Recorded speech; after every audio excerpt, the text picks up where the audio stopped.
Hello बच्चों, आपका जे chemistry channel में बहुत बहुत स्वागत है। आज हम लोग इस वीडियो लेक्चर में पढ़ने वाले हैं अमोनिया का उत्पादन, preparation of ammonia from industrial method. Industrial method से अमोनिया का उत्पादन देखेंगे और इससे बहुत सारे कॉन्सेप्ट्स, कंडीशंस को देखने वाले हैं, कलेक्शन ऑफ अमोनिया को देखने वाले हैं। दैट मीन्स ओवरऑल कहा जाए तो आज का ये टॉपिक बहुत ही महत्वपूर्ण है, बोर्ड एग्जाम और जेईई नीट के व्यू से बहुत ही इंपॉर्टेंट है। ठीक है ना। तो चलिए हम अपने टॉपिक की तरफ चलते हैं। इससे पहले कि आप इस चैनल को सब्सक्राइब करें और अपने दोस्तों के साथ शेयर करें, और एक बात याद दिला देना चाहता हूं कि लाइक जरूर करें और कमेंट करें। ठीक है ना। तो चलिए हम अपने टॉपिक की तरफ चलते हैं। तो बच्चों, आज हम लोग पढ़ने वाले हैं inorganic p block elements for class 12 में हेबर प्रोसेस से अमोनिया का उत्पादन, preparation of ammonia from Haber process. Haber विधि से अमोनिया का बनाने की विधि को आज सीखने वाले हैं। बहुत ही महत्वपूर्ण ये टॉपिक है, इसका हर चीज आज हम लोग डिस्कस करने वाले हैं। तो चलिए हेडिंग लगाइए, preparation of ammonia. Preparation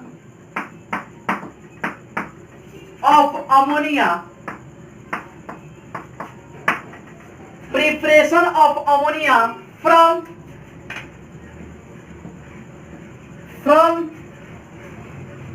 Haber's process. Clear ना। तो अब हम लोग देखने जा रहे हैं बहुत ही महत्वपूर्ण टॉपिक से मेरे भाई, preparation of ammonia from Haber's process. Haber विधि के द्वारा अमोनिया बनाने की विधि देखेंगे। क्लियर ना। तो सबसे पहले कि इसमें क्या क्या होता है उसको फोकस करेंगे। अमोनिया का फॉर्मूला ध्यान रहे NaH3 होता है। पिछली क्लासेस में हमने डिस्कस कर दिया है प्रिपरेशन ऑफ अमोनिया में कि हम लोग पहले पढ़ेंगे क्या हेबर प्रोसेस से अमोनिया का उत्पादन। ठीक है ना। और बोर्ड एग्जाम के व्यू से ये बहुत ही महत्वपूर्ण है। इससे ऑब्जेक्टिव क्वेश्चन, सब्जेक्टिव क्वेश्चन भी पूछे जाते हैं। तो देखिए क्या होता है बाबू मेरे, सबसे पहले कि इसका थ्योरी क्या होता है उस चीज को सीखेंगे। सिद्धांत, तो सिद्धांत को जानने से पहले, स्टेटमेंट को जानने से पहले हम लोग क्या क्या कंडीशन है, इसका कलेक्शन ऑफ अमोनिया क्या है, इसके बारे में अध्ययन करेंगे। बेसिकली अमोनिया फॉर्म होता है नाइट्रोजन गैस और हाइड्रोजन गैस के संयोग से, नाइट्रोजन गैस और हाइड्रोजन के गैस के संयोग से NH3 माने कि अमोनिया का निर्माण होता है। इसको बैलेंस कर सकते हैं। यहां पर हम लोग लगा देंगे 3, यहां पर लगा देंगे 2। तो ये रिएक्शंस क्या हो गए, बैलेंस हो गए। ध्यान रहे ये गैस होता है, ये भी हाइड्रोजन गैस, और जो अमोनिया बनता है ये भी क्या होता है, गैस। तो यहां पर हम लोग जानने वाले हैं बाबू मेरे कि इसका कंडीशन क्या क्या है, ये किस किस कंडीशन पर अमोनिया फॉर्म करता है, बनाता है। तो हम लोग देखेंगे बहुत ही महत्वपूर्ण चीज, कंडीशंस। क्या देखने वाले हैं अब, कंडीशंस। इसका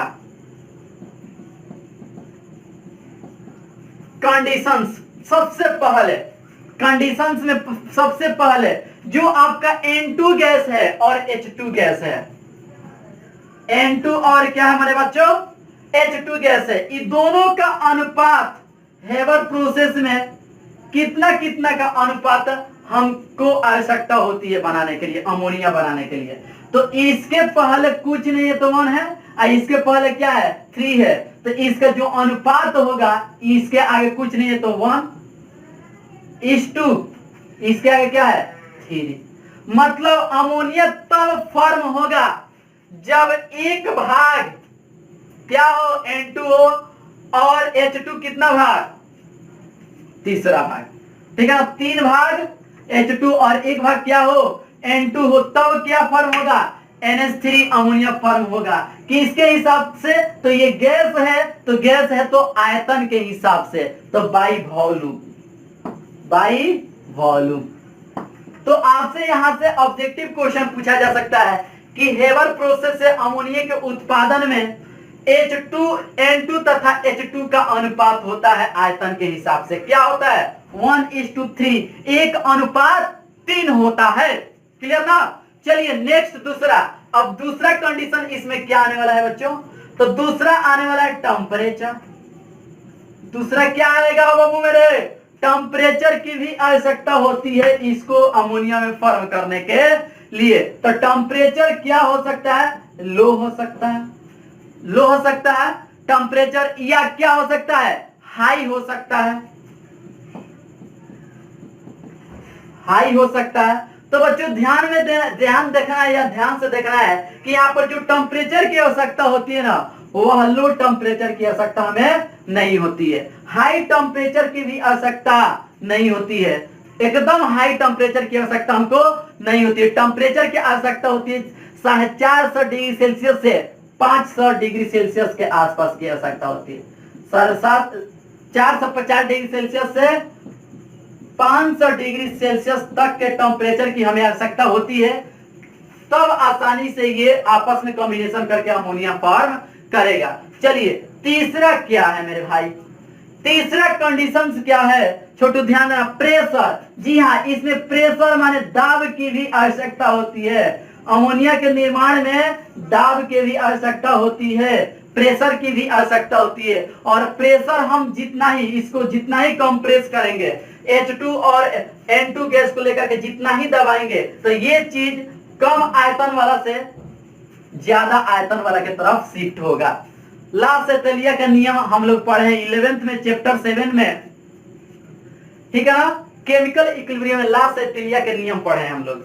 ला सेटेलिया का नियम क्या कहता है कि बाबू ये जब ये रिवर्सिबल रिएक्शन होती है तो इसमें जो गैस होते हैं ना, गैस, इसके सांद्रता में परिवर्तन, ताप में परिवर्तन या दाब में परिवर्तन, इसका जो रिएक्शन है उसके हिसाब से शिफ्ट होता है। दैट मींस यहां पर हम दाब, मान लीजिए ये एक कंटेनर में N2 गैस और H2 गैस लिए हैं, ठीक है ना? और ये एक कंटेनर पाइपलाइन के द्वारा इसको ऐड कर दिया गया। ये सब यहां पर कंडीशंस होंगे। तो इसका जब हम प्रेशर बढ़ाएंगे, माने इसको दाबेंगे, तो ये चीज आपस में कंबाइन करके किधर की तरफ शिफ्ट होगा? इधर की तरफ शिफ्ट होगा। क्लियर ना? यदि ताप बढ़ाते हैं, क्या करते हैं? ताप बढ़ाते हैं तो ये बैकवर्ड आने लगता है। इससे ज्यादा हम ताप बढ़ाएंगे तो क्या होता है? उधर से इधर की ओर शिफ्ट होने लगता है, ठीक है ना? और एक बात ध्यान में रहे कि जो टेम्परेचर होती है, इधर हीट भी निकलता है। क्या निकलता है? हीट भी निकलता है। इसलिए जो ये अभिक्रियाएं की प्रोसेस होती है, ये एक्सोथर्मिक होती है। क्या होती है?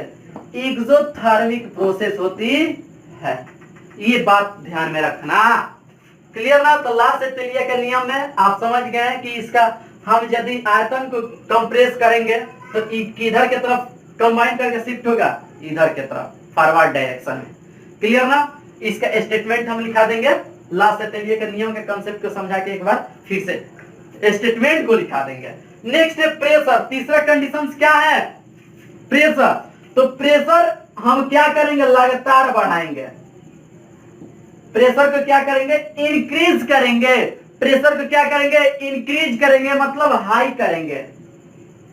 और हाई टेम्परेचर लगभग हम 200 से, कितना बाबू?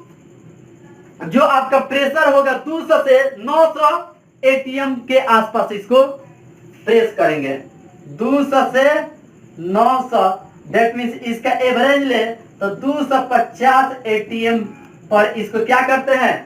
प्रेस करते हैं, ठीक है ना? प्रेशर अप्लाई करते हैं। चौथा होता है बच्चों, 4th नंबर होता है कैटालिस्ट, उत्प्रेरक। जी हाँ, इस रिएक्शन में उत्प्रेरक भी शामिल होते हैं, कैटालिस्ट भी शामिल होते हैं। हिंदी क्या होगा? उत्प्रेरक भी शामिल होते हैं। तो उत्प्रेरक के रूप में क्या होता है? Iron oxide, that means Fe2O3 होता है। क्या होता है? Fe2O3 होता है, फाइनली डिवाइडेड बाई आयरन, ठीक है ना?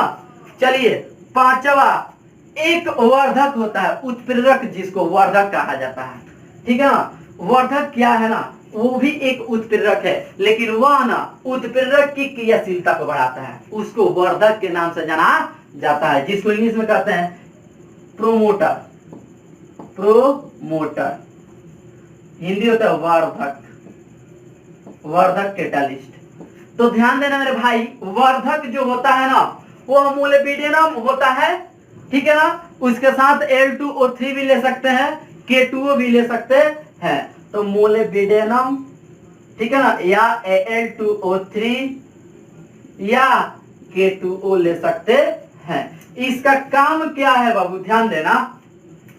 इसका काम है ना कि ये चीज जो है ना, ये भी उत्प्रेरक है, लेकिन ये किसको उत्प्रेरित करेगा, तो जो कैटालिस्ट होगा ना Fe2O3, ये चीज इस पर अटैक करता है, इसकी क्रियाशीलता बढ़ता है, और जब इसकी क्रियाशीलता बढ़ती है तो इसमें इन्वॉल्व हो जाता है, रिएक्शन में आसानी से होने लगता है। क्लियर ना, कंफ्यूजन है ना, ये सब चीज 11th की बातें बताई गई है, हम कोशिश कर रहे हैं कि यहाँ पर भी आपको समझा दे। तो ये यहाँ पर 5 कंडीशंस हो गए हैं, हम 6 कंडीशंस इधर लिख दे रहे हैं मेरे भाई। 6 कंडीशन क्या होते हैं, तो 6 कंडीशन में यही होगा कि जो N2 और H2 होगा वो एकदम फ्री होगा, मुक्त अवस्था में होगा, फ्री फ्रॉम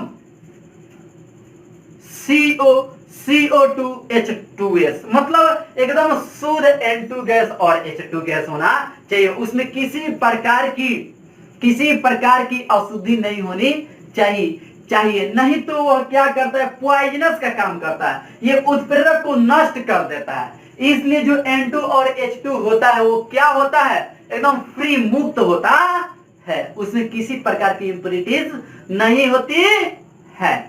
स्पष्ट ना, तो यहां पर लिख सकते हैं N2 and H2 फ्री, ठीक है ना, शुड बी फ्री फ्रॉम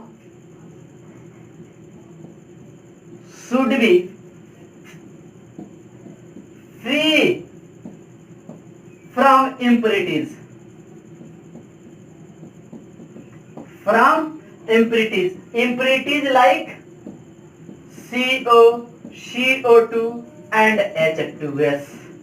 स्पष्ट ना, तो इनसे क्या होना चाहिए, ये मुक्त होनी चाहिए, इसमें इस प्रकार की कोई भी इंप्योरिटीज, अशुद्धि नहीं होनी चाहिए, नहीं तो अशुद्धि क्या करेगा, कैटालिस्ट को नष्ट कर देगा, जिसकी वजह से अभिक्रिया में क्या उत्पन्न होने लगेगी, हिंड्रेड उत्पन्न होने लगेगी, रुकावट उत्पन्न होने लगेगी। तो आई होप कि ये बात सारी समझ गए हैं। अब इसी जितने भी कंडीशन ये है इसमें हमको लिख देना है, ठीक है ना।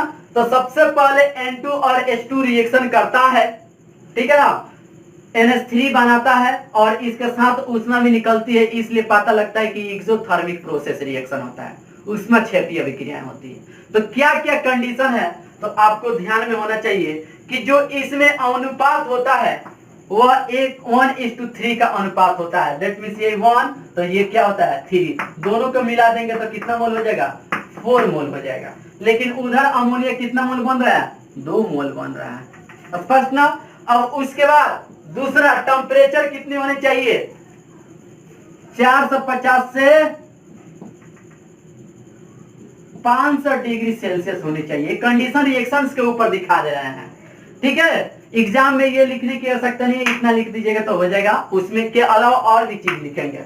दूसरा, प्रेशर, दाब कितनी होनी चाहिए, 250 ATM के आसपास होनी चाहिए, 250 ATM क्या होना चाहिए, प्रेशर होना चाहिए। तीसरा, कैटालिस्ट के रूप में क्या होगा, Fe2O3 होगा, Fe2O3, और इसके साथ साथ जो प्रोमोटर होगा, वर्धक होगा, मोलिब्डेनम, या क्या हो सकता है Al2O3, ठीक है, K2O हो सकता है इसके जगह पर। क्लियर ना, नीचे लिखा दिया गया है। नेक्स्ट क्या चीज है, ये भी हो गया, कैटालिस्ट भी हो गया, प्रोमोटर भी हो गया, इसको लिखने की आवश्यकता नहीं है, केवल ये आपको टर्म समझा दिए गया है। तो ये सारी चीजें इसके बारे में लिखाई गई है, ठीक है। तो इसका स्टेटमेंट क्या होगा, सबसे पहले कि आप स्टेटमेंट का जगह छोड़ दीजिए, हाफ पेज, कम से कम आधा पेज स्टेटमेंट का जगह छोड़ दीजिए, ताकि हम बोल दे आप लोग लिख ले। सबसे पहले कि इतना आप नोट करें, उसके बाद स्टेटमेंट बोलते हैं ताकि आपको समझ में आएगा। तो इतना नोट करें, कम से कम हाफ पेज, या हम कहेंगे कि 1 पेज छोड़ दीजिए, ठीक है ना, उसमें पूरा डिटेल्स लिखा देंगे, साफ साफ लिख लेना है। या हाफ पेज छोड़िएगा तो हमारे हाफ पेज से ज्यादा छोड़ के लिखिए, उसमें हो जाएगा। हाफ पेज से थोड़ा सा ज्यादा छोड़ के लिखिए, हो जाएगा। इसका अभी इसके नीचे हमको लिखना है कलेक्शन ऑफ अमोनिया, किस प्रकार अमोनिया को हम लोग कलेक्ट करेंगे। स्पष्ट ना, तो नोट करें इसको।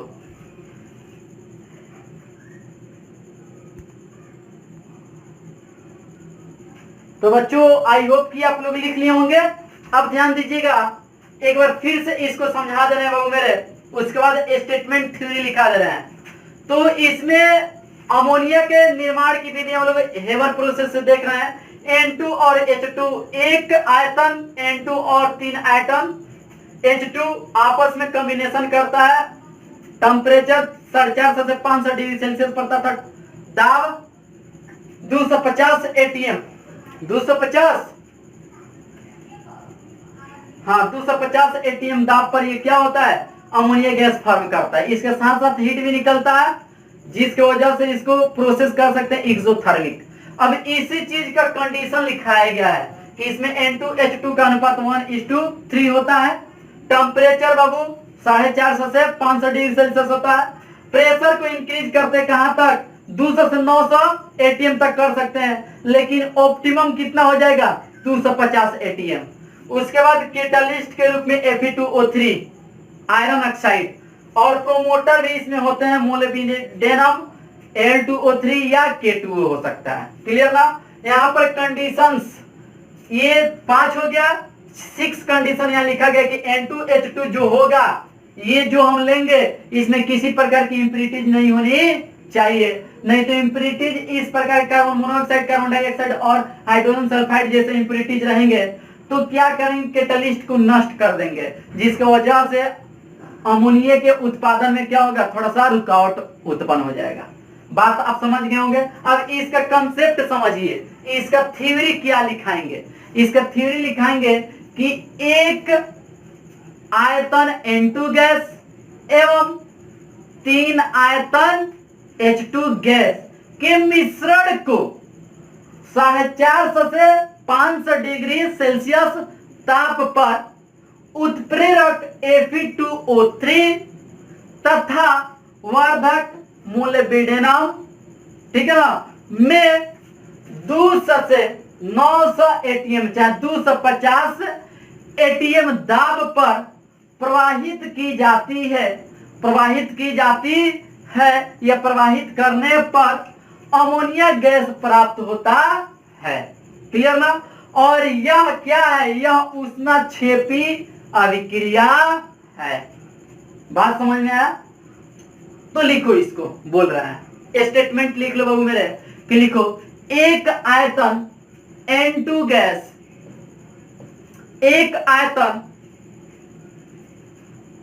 N2 गैस, एक आयतन N2 गैस तथा 3 आयतन H2 गैस के मिश्रण को तथा 3 आयतन H2 गैस के मिश्रण को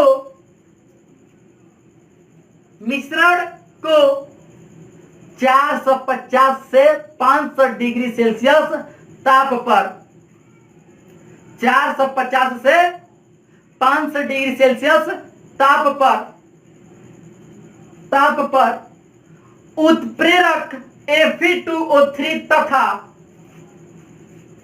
उत्प्रेरक Fe2O3 तथा MO वर्धक को MO वर्धक में 250 ATM दाब पर 250 ATM दाब पर या वायुमंडलीय दाब पर प्रवाहित करने पर अमोनिया गैस प्राप्त होता है। प्रवाहित करने पर अमोनिया गैस प्राप्त होता है। अमोनिया गैस प्राप्त होता है। अमोनिया गैस प्राप्त होता है। क्लियर ना। ये बाबू कंडीशंस आपको ध्यान रहे। कंडीशंस क्यों अप्लाई किए गए हैं, ये कंडीशंस अप्लाई इसलिए किया गया कि यदि ये कंडीशन एब्सेंट रहे तो फिर अमोनिया गैस के उत्पादन अच्छा से नहीं हो पाएगा। इसलिए कंडीशन कोई पूछे क्यों है कंडीशन, तो कहिएगा बेटर यील्ड पर NH3 गैस, अमोनिया गैस। अच्छा उत्पादन करने के लिए हम लोग ये सब कंडीशन अप्लाई करते हैं अमोनिया गैस के लिए। बात समझ में आया। इसके नीचे और एक एरो के निशान देके लिखिए, यह उष्णक्षेपी अभिक्रिया है। यह ऊष्माक्षेपीय अभिक्रिया है। क्लियर। फिर एरो के निशान देके लिखिएगा, ये जो रिएक्शन है ना उत्क्रमणीय है, रिवर्सेबल, जिसमें साइन दोनों तरफ हो, उसको उत्क्रमणीय अभिक्रिया के नाम से जाना जाता है। इसका मतलब ना अभिक्रिया इधर से इधर के तरफ भी शिफ्ट हो सकती है, इधर से इधर के तरफ भी शिफ्ट हो सकती है।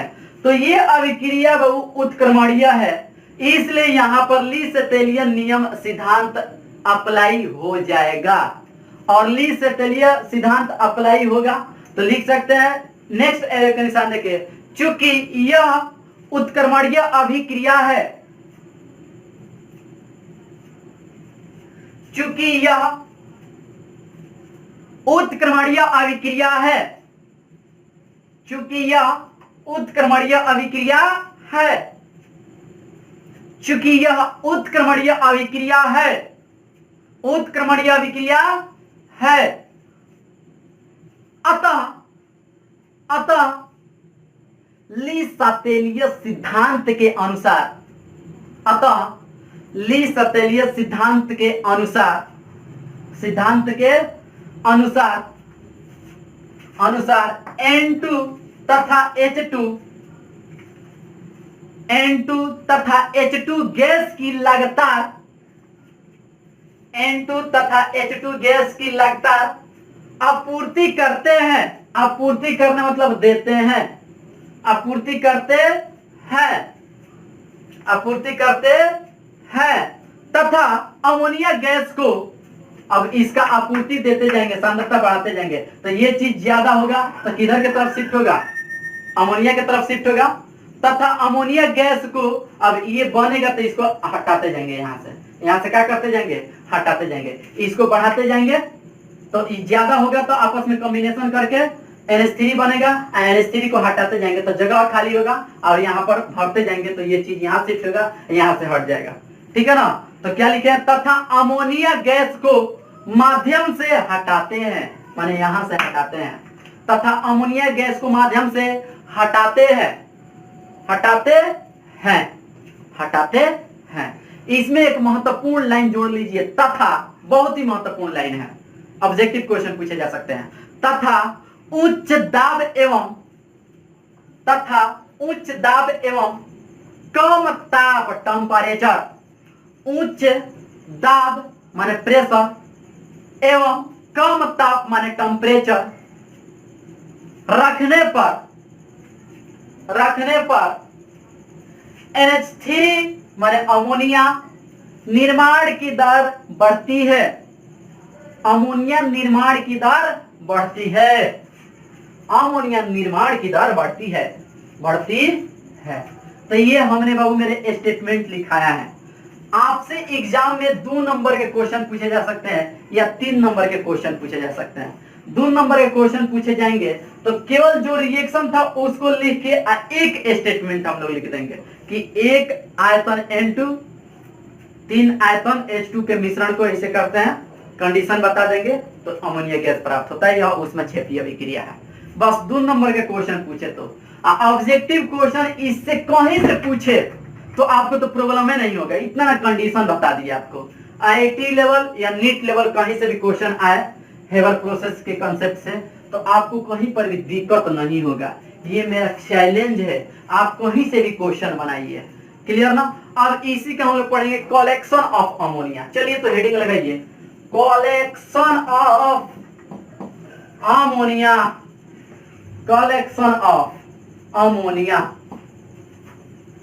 Collection of ammonia. तो बताओ मेरे भाई, सबसे पहले मिश्रण किसका किसका है, तो मिश्रण की बात करें, मिक्सचर की बात करें तो कितने तरह के गैस है, सबसे पहले की हाइड्रोजन है, नाइट्रोजन है और अमोनिया तो गैस भी है। तो जो अमोनिया फॉर्म हो रहा है तो कोई जरूरी नहीं खाली अमोनिया होगा, इसके साथ साथ H2N2 भी होंगे। जो मिश्रण होगा किस किस गैस का होगा, H2N2 और बोलो NH3 गैस का होगा। ठीक है।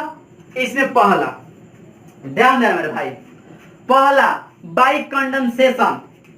अब क्या करेंगे, इसको कंडेंस करेंगे, बाई कंडेंसेशन। कंडेंसेशन करेंगे, इसको संघनित करेंगे तो लिक्विफाइंग होगा, ये लिक्विड में बदलेगा, लिक्विफाइंग होगा, लिक्विड में चेंज होगा। किस में चेंज होगा? और लिक्विड में कौन चेंज होगा? तो NH3 होगा, लिक्विड में आसानी से चेंज हो जाएगा। तो तुमसे कहा जाए H2N2NH3 में मतलब किसका लिक्विफिकेशन आसान है? तो NH3 का लिक्विफिकेशन आसान है। क्या याद रहेगा ना? पक्का क्वेश्चन आ जाए कि निम्न में किसका द्रवीकरण आसान है? Option A H2, B N2, C NH3, D इनमें से सभी। तो क्या होगा मेरे भाई? NH3 का द्रवीकरण आसान होता है। ठीक है ना? तो इसको लिख सकते हैं वेरी इजी या very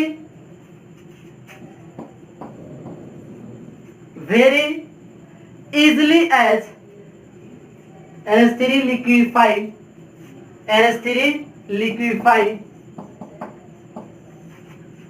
very easily as compared to N2 and H2। ठीक है ना? N2 और H2 की तुलना में NH3 का लिक्विफिकेशन क्या है? द्रवीकरण आसान है। दूसरा समझेगा भाई, दूसरा पॉइंट डी सॉल्यूशन की बात करें, डिसॉल्विंग की बात करें, घुलनशीलता की बात करें, डिसॉल्विंग की बात करें वाटर में, इन वाटर, तो बाबू मेरे ध्यान में रखना कि NH3 का जल में घुलनशीलता बहुत ज्यादा होता है देन H2 एंड N2। तो लिख सकते हैं NH3 is highly soluble in water. ठीक है ना?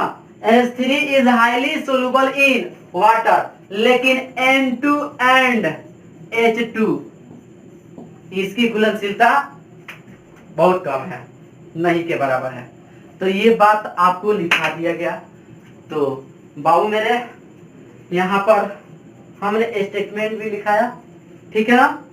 इसको अच्छा से हमने समझाया। आप इस वीडियो को 2-3 बार देखिए ताकि ये चीज आपके माइंड में एकदम सेट हो जाए, याद हो जाए, कहीं पर भी प्रॉब्लम नहीं हो। एक बार फिर से देखिए, हम लोग देख रहे हैं कलेक्शन ऑफ अमोनिया। अमोनिया को किस प्रकार हमको इकट्ठा करना है? क्या करना है? इकट्ठा करना है। तो सबसे पहले कि मिक्सचर अमोनिया में क्या क्या हो सकता है? H2N2 और NH3। तो सबसे पहले क्या करेंगे ना, ये तीनों गैस को लिक्विफाइड करेंगे। तो लिक्विफाइड बाय कंडेंसेशन, इसको अलग करना है, NH3 को अलग करना है। जो हमारे पास अमोनिया के मिक्सचर मिलेगा, NH3 भी होगा, अमोनिया भी होगा, N2 भी होगा, H2 भी होगा। इसको हमको अमोनिया को अलग करना है। तो किस किस मेथड से कर सकते हैं? पहला मेथड तो ये होगा मेरे भाई कि इसको कंडेंस्ड करें, माने संघनित करें। ठीक है ना? लगे लगे लाए, प्रेस करके लिक्विड बदले, तो बाय कंडेंसेशन माने कूलिंग, ठंडा करके।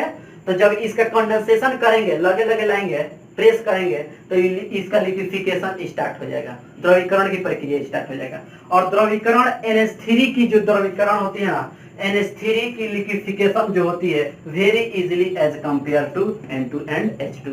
तो NH3 का द्रवीकरण N2 और H2 से आसानी से, इसके तुलना में आसानी से हो जाती है। तो ये लिक्विड में बदल जाएगा, लेकिन N2 H2 लिक्विड में नहीं बदलेगा। तो लिक्विड में जब बदल जाएगा अमोनिया को, तो उसको अलग कर लेंगे और N2 H2 को छोड़ देंगे, जाके फिर चेंबर में रिसाइक्लिंग होने लगेगा उसका। अभी हम चेंबर बनाएंगे, किस किस तरह से प्रोसेस होता है। ठीक है ना? चलिए समझ में आया। Next dissolving in water. अब इस तीनों गैस के मिश्रण को हम लोग डिसॉल्व करेंगे वाटर में। NH3 is highly soluble in water. NH3 तो घुल जाएगा, लेकिन N2 H2 नहीं घुलेगा। NH3 घुल जाएगा तो उसको वहां से आसानी से अलग कर लेंगे और इसको आसानी से ही अलग हो जाएगा। तो इस मेथड से हम लोग अमोनिया को कलेक्ट कर सकते हैं mixture of H2N2 and NH3। NH3 N2 H2 के मिश्रण से हम लोग को किस प्रकार अमोनिया को अलग अलग करना है। तो कितना मेथड है बाबू? 2 मेथड, संघनन करके और पानी में घुला के। आई होप कि आप लोग बहुत अच्छा समझे होंगे। ठीक है ना? अब इसका हम लोग प्रायोगिक चेंबर देखते हैं कि किस प्रकार अमोनिया को हम लोग अलग करते हैं प्रयोगशाला में। तो इसको आप नोट कर सकते हैं। चलिए, तो बच्चों हम लोग देखने जा रहे हैं हेवर्स प्रोसेस में industrial production of ammonia, ammonia का उत्पादन किस प्रकार इंडस्ट्री में, लैब में या इंडस्ट्री में की जाती है उसको देखने जा रहे हैं। ठीक है ना, तो हेडिंग लगाइए हेवर्स प्रोसेस।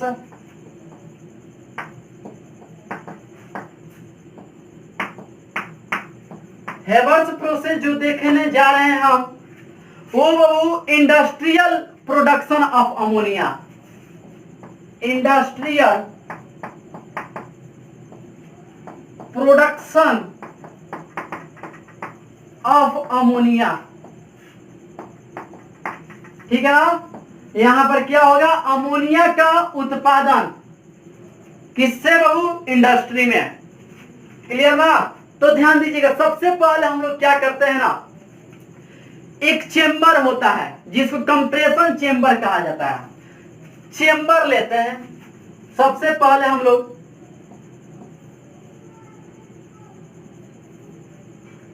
ये जो चेंबर होता है, इस चेंबर को हम लोग देते हैं, इसका नाम कंप्रेशन चेंबर।